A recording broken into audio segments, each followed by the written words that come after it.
তাহলে এ কাজ হবে না। অতএব যারা আল্লাহর বিধান বাদ দিয়ে মানুষের গড়া ৩৩ দফা ৩৪ দফা এই দফাওয়ারি রাজনীতি যারা করছে, এদের চরিত্র আমরা দেখেছি নাকি? ওদের দফা রফা করে দিছে।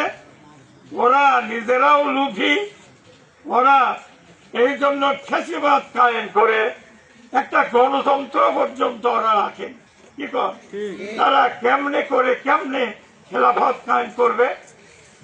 আপনারা জানেন যে রাষ্ট্র একটা কি একটা অবকাঠামো, রাষ্ট্র একটা অবকাঠামো, কিন্তু সেটা পরিচালনা করবে কে? খেলাফত। আলহামদুলিল্লাহ, আল্লাহ কোরআনে বলছে খেলাফত জুলুমতন্ত্র এরা কায়েম করে রেখেছে। আজকে আমাদের অনেক ব্যক্তিত্ব আপনাদের সামনে খোলাখুলি কথা বলেছেন, ওটাই আমারও কথা। কি কর এই জন্য আমরা মানুষের পাশে দাঁড়াবো, বঞ্চিতদের পাশে দাঁড়াবো।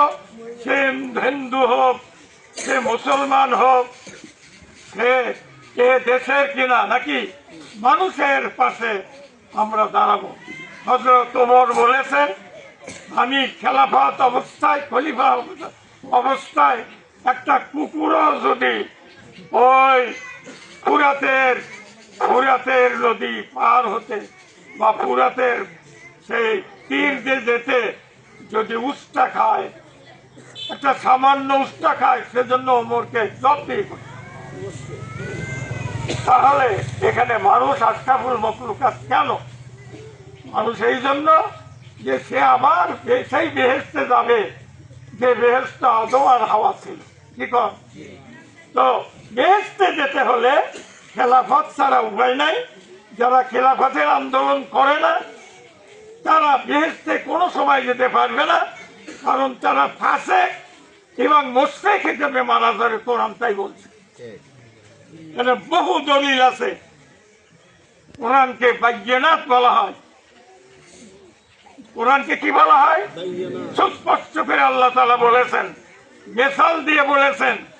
এবং যারা মানুষের রাজত্ব কায়েম করেছিল, নমরুদ, সাদ্দাত, তাদেরকে আল্লাহ তাআলা কিভাবে সোজা করেছেন। কি কর তো এই জন্য বর্তমান যুগেও অনেক নমরুদি চরিত্রের অধিকারী আছে। এজন্য আমাদের একটা ভালো খবর, সেটা হলো যে আলেমেরা ঐক্যবদ্ধ হয়ে গেছে। আপনারা দেখছেন কোন আলেম কি ইসলামী আন্দোলনের বাইরে কথা বলে? তাহলে তারা অনেক সময় মার খায়, ঝগড়ার মধ্যে পড়ে, গালা ধাক্কা খায়, কিন্তু যে গালা ধাক্কা দিল তারও সামনে আযাব আছে। ঠিক আছে, এই জন্য আল্লাহ তাআলা আমাদেরকে বলেছেন, হাল আদুল্লুকুম আলা তিজারাতিন তুনজিকুম মিন আযাবিন আলীম। এরপরে আর একটা কথা আমি শেষ করবো, সেটা কি যে তোমরা হেদায়েত পেতে পারো, খেলাফত পেতে পারো তখনই, সেটা কি এক কথায় আল্লাহ তাআলা বলছেন, মা আতাকুমুর রাসূলু ফাখুযুহু ওয়া মা নাহাকুম আনহু ফান্তাহু।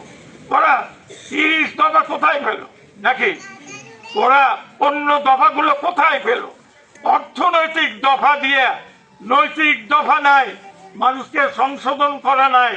তাহলে মানুষ যদি বাটপার হয়, তার হাতে রাষ্ট্র দিলে সে আরো বড় ডাকাত হয়, বাঘের হাতে ক্ষমতা। এই জন্য যাকে ভোট আপনি দিবেন, ওই যত খারাপ কাজ করবে, ওই খারাপ কাজের জারিয়ে আপনি মরে গেলে আপনার কবরে যাবে।